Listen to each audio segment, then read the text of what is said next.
Salut tout le monde, aujourd'hui je vais vous raconter l'histoire de Fleur du désert.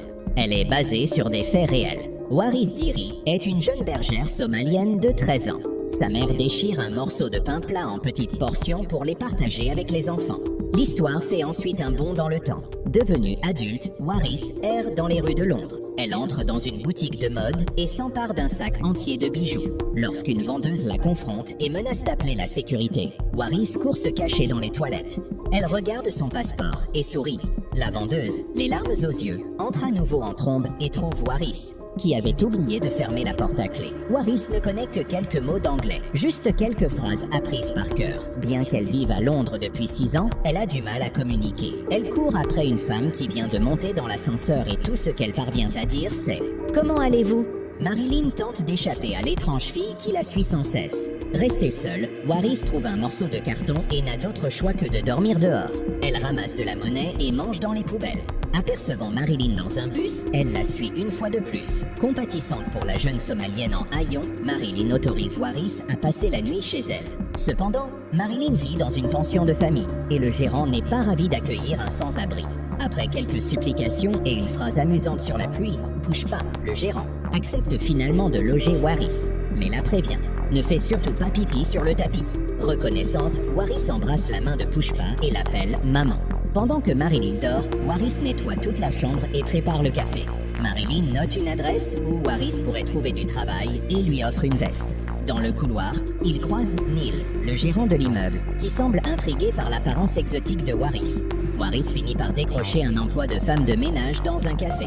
Un client, en train de lire, l'observe avec curiosité tandis qu'elle glisse des restes de nourriture dans sa poche. Ce client s'avère être le photographe Terry Donaldson. Il donne sa carte de visite à Waris.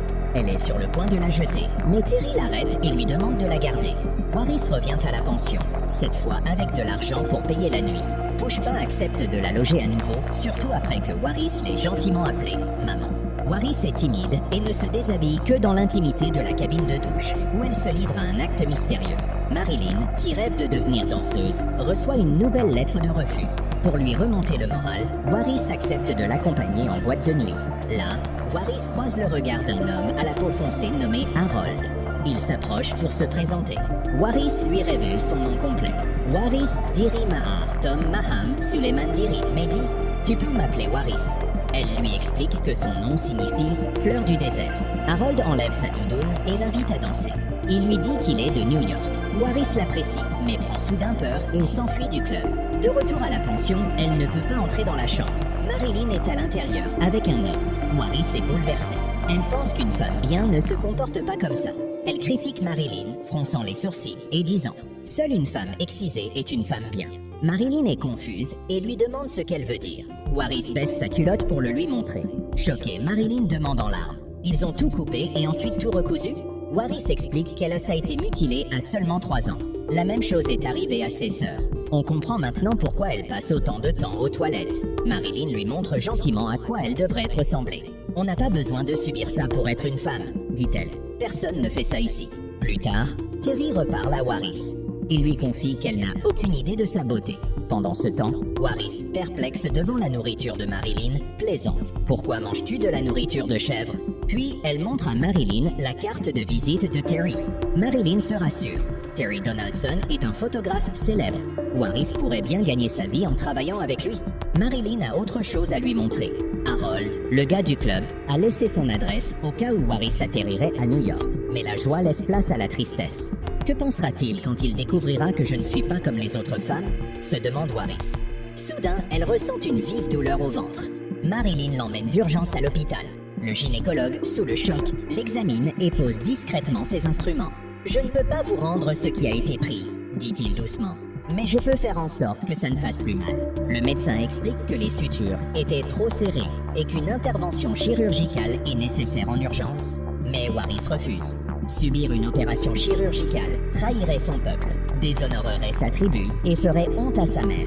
Incapable de l'accepter, elle se lève et part. En marchant dans la rue, elle aperçoit une femme portant un hijab, dont seuls les yeux sont visibles. Un retour en arrière. Enfant, Waris se plaint à sa mère de saigner et de souffrir. Peu après, on l'amène chez un vieil homme aux dents jaunes. Il commence à la prendre dans ses bras. Demain, Waris deviendra sa 4e épouse. Elle pleure en silence. On ne peut rien faire. Beaucoup a déjà été payé pour elle. Cette nuit-là, elle décide de s'enfuir à Mogadiscio, chez sa grand-mère. Elle promet à son petit frère de revenir le chercher un jour. Leur mère ne tente pas de l'en empêcher. Mais la traversée du désert est brutale. Waris marche jusqu'au sang. Pourtant, elle continue. Le lendemain matin, elle aperçoit un buisson, se jette dessus et commence à en ronger une branche. Affamée et faible, elle pleure en se souvenant de sa mère. Épuisée, elle atteint enfin une autoroute, où un chauffeur de camion vient la chercher. Lorsqu'il tente de l'abuser, elle riposte en le frappant avec une pierre. Arrivée à Mogadiscio, elle retrouve sa grand-mère et peut enfin manger correctement. Sa grand-mère est convaincue que tout enfant capable de survivre à un tel voyage a une réelle chance dans la vie et qu'elle n'aura jamais besoin de rentrer chez elle. Contrairement à sa mère, la grand-mère de Waris est beaucoup plus riche, ayant elle-même fui pour épouser un nomade. Après réflexion, Waris retourne à l'hôpital et accepte de se faire opérer. Son ami lui rend visite pendant sa convalescence. Peu après, elle visite l'atelier de Terry Donaldson. « Combien me paieras-tu » lui demande-t-elle aussitôt. Sa décision est prise. Elle va vivre une vie meilleure. Donaldson se met au travail. Waris plisse les yeux à chaque flash, mais il reste patient et parle de sa famille pour la calmer. Avec un portfolio en main, Waris se dirige vers une agence de mannequins. Après tout, être mannequin, c'est bien mieux que faire le ménage. Lorsqu'on lui demande si elle peut défiler, Waris répond « Bien sûr, j'ai marché jusqu'à Mogadiscio ». Elle enfile des talons hauts et marche comme si elle était en équilibre sur des échasses. Lucinda, une agente, ne comprend pas pourquoi Waris porte toujours un sac hideux. Est-ce qu'elle cache quelque chose là-dedans ? Se demande-t-elle. Mais Waris cache les cicatrices sur ses jambes. Lucinda paie le taxi de Waris pour un casting important. Parmi les innombrables candidates, Waris a un atout majeur. Terry Donaldson l'a recommandé. Après plusieurs séances photos, Lucinda annonce à Waris qu'elle a un brillant avenir. D'abord à Paris, puis dans 2 entreprises américaines. Pendant ce temps, Marilyn rêve toujours de devenir danseuse, mais réalise qu'elle ne peut rivaliser avec des artistes plus expérimentés. Reconnaissante de son soutien, Waris lui offre une luxueuse montre Gucci. Pour se préparer au grand défilé, Waris doit apprendre à défiler correctement. Elle s'entraîne dans le couloir de la pension, sous la direction de Marilyn. Soudain, Lucinda fait irruption dans la résidence. Furieuse, elle accuse Waris d'être une immigrante clandestine, son passeport étant expiré depuis 6 ans. Mais Neil s'agenouille et la demande en mariage. Si Waris l'épouse, ses problèmes d'immigration seront résolus. Il s'avère qu'elle n'a pas besoin de se marier. Pushpa connaît quelqu'un qui falsifie des documents. Sous sa nouvelle identité, Waris O'Sullivan, elle est prête à s'envoler pour Paris, pour une fête avec Johnny Depp. Mais à l'aéroport, elle est arrêtée par la police. Elle est libérée sous caution. Il lui suffit d'un visa officiel dans les 6 mois pour obtenir l'asile. Un seul enregistrement manqué, et elle sera expulsée. Les panneaux d'affichage et les écrans géants s'illuminent des publicités de Waris. Lucinda est frustrée, mais confiante que Waris remboursera les 10 000 livres dépensés pour un avocat de renom. Pushpa s'excuse de l'avoir entraînée dans ce pétrin. À contre-cœur, Waris décide d'épouser Neil. Il promet de ne pas l'importuner, mais Marilyn est visiblement malheureuse. Neil insiste pour qu'ils vivent ensemble et partagent le même lit au cas où des agents d'immigration viendraient. Il est temps de rembourser la dette, dit-il. Dans un studio, une équipe se prépare pour un shooting. Mais à son arrivée, Terry demande à tout le monde de partir. Waris apprend qu'elle doit poser nue pour un calendrier. Elle se déshabille avec hésitation. Terry lui promet que cela pourrait changer sa vie. Waris lui fait confiance, ce qui l'aide à se détendre. Pendant le tournage, elle rêve de retrouver Harold. Mais en réalité, elle est coincée avec Neil, qui l'appelle femme, la tripote, lui crie dessus et devient de plus en plus agressif. Une nuit, des agents de l'immigration font une descente dans leur appartement. Neil en profite pour s'emparer de Waris et l'embrasser de force. Plus tard, elle confie à un ami qu'elle préférerait être expulsée vers la Somalie plutôt que de vivre avec Neil. Elle est contrainte de partager son lit avec lui pendant 1 année supplémentaire. Finalement, elle obtient la résidence permanente. Elle remercie Neil et retire immédiatement son alliance.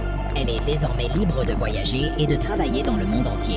Waris conquiert le monde de la mode en défilant dans de nombreux pays. Elle vit dans un luxueux appartement new-yorkais et mène une vie saine.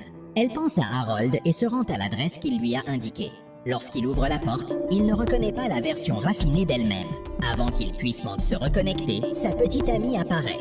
Gênée, Waris s'enfuit. Lucinda est furieuse d'apprendre que Waris a tout laissé derrière lui pour retourner en Somalie et filmer un documentaire intitulé « Le jour qui a changé ma vie ». De retour aux États-Unis, Waris donne une interview télévisée. Elle explique que le jour qui a changé sa vie n'est pas celui de sa rencontre avec le photographe Terry Donaldson. Elle en a assez du récit de la nomade devenue top modèle. Aujourd'hui, elle veut raconter la véritable histoire. Elle se souvient d'avoir 3 ans, marchant dans le désert avec sa mère, où elles ont rencontré la même vieille femme, une exciseuse qui pratiquait la circoncision brutale avec une lame sale et une branche couverte d'épines. La blessure s'est infectée. Waris a développé une forte fièvre. Il ne restait qu'une cicatrice et une ouverture de la taille d'un trou d'épingle.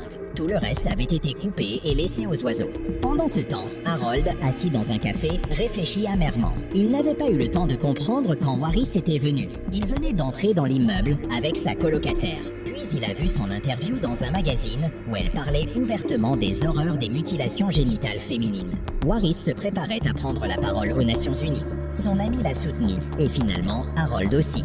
Pendant plus de 3000 ans, de nombreuses familles africaines croyaient qu'une fille non circoncise était impure. Ce qui se trouve entre ses jambes était considéré comme honteux et devait être coupé et recousu.